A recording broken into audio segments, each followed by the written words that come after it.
بسم الله الرحمن الرحيم والصلاة والسلام على أشرف المرسلين سيدنا محمد خاتم الأنبياء والمرسلين. أهلا وسهلا بكم البنات، إن شاء الله تكونوا كامل بخير ورمضان كريم إن شاء الله.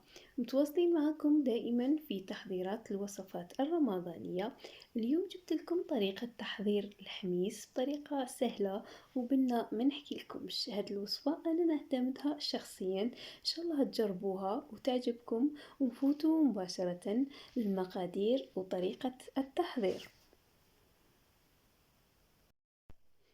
نحتاج في الوصفة نتاع نهار اليوم الفلفل حار، نحتاج كذلك إلى حبات طماطم، سنينة ثوم كما راكم تشوفوا. هنا تحبي ضعفي الكمية وإلا تحبي ديري كمية قليلة. أول حاجة نديروها نحط الطاجين تاعنا فوق النار ونحط فيه كمية الحار اللي عندي بهذه الطريقة هكذا.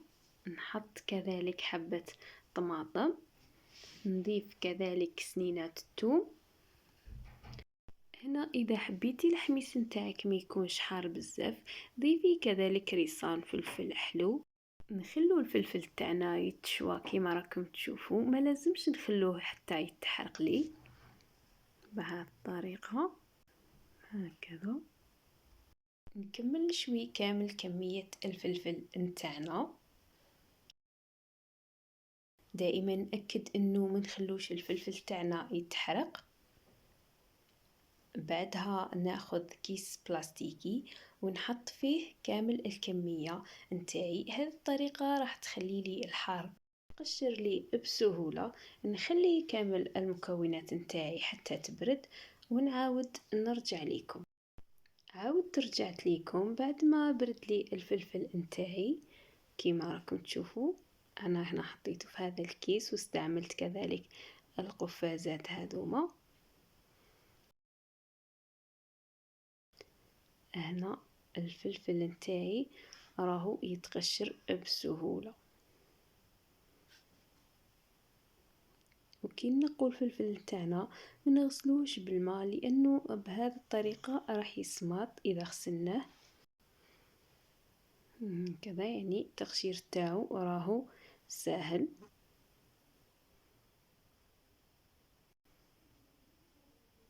كذلك نحيلو هذيك الزريعة ما نخليهالوش كما راكم تشوفوا. نقشر كامل الكمية نتاعنا. كذلك لك الاختيار في انك اذا حبيتي تشويه على النار او تحطيه في الفرن، كذلك الطريقة تاع الفرن كذلك سهلة. كما راكم تشوفوا راهو يتقشر معايا بكل سهولة. نقشر كامل الكمية نتاعنا بالإضافة كذلك إلى حبة الطماطم وسنينات الثوم.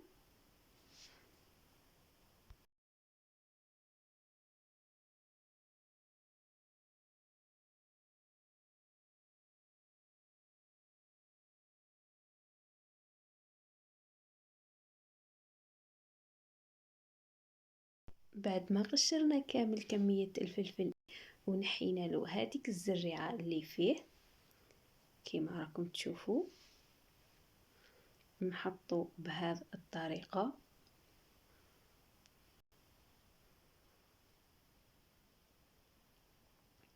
ونقطعوه أطراف صغيرة بالموس. يعني التقطيع راح يكون عشوائي هكذا حتى نكمل كامل الكمية نتاعنا.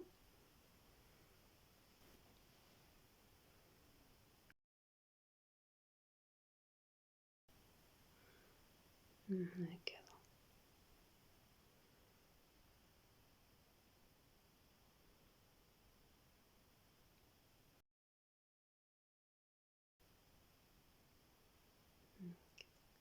بعدها ناخذ إناء ونحط فيه الكمية اللي قطعناها كما راكم تشوفوا. بعد ما قطعنا كامل الكمية نتاعنا كنت كذلك سكرفشت حبة الطماطم اللي شويتها مع سنينات الثوم كما راكم تشوفوا. كذلك كنت غليت حبة زرودية اللي كنت قطعتها مربعات صغيرة، كذلك زيتون أخضر قطعته دوائر. بعدها نحط الطماطم والثوم تاعي،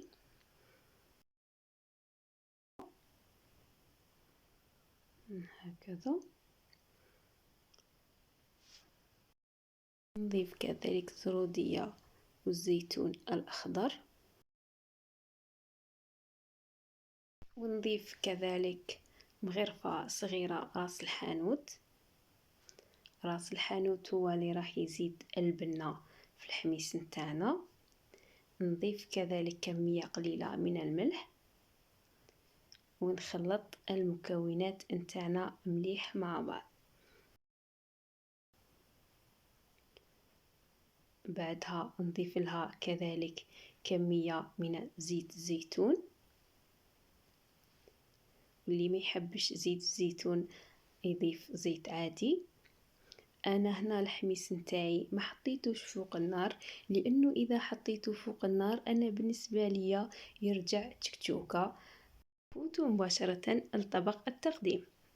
هاوليك الحميص نتاعنا واجد. نتمنى ان شاء الله تكون عجبتكم طريقه التحضير وتجربوها وتعطونا رايكم. والتزيين دائما نقول يبقى اختياري ليك. حبيت نقول كذلك لأي شخص يزور القناة نتاعي لأول مرة، ما تنسوش ديروا لي دعم للقناة بالضغط على زر الاشتراك ليصلكم كل جديد إن شاء الله. وإلى اللقاء في فرصة أخرى بإذن الله.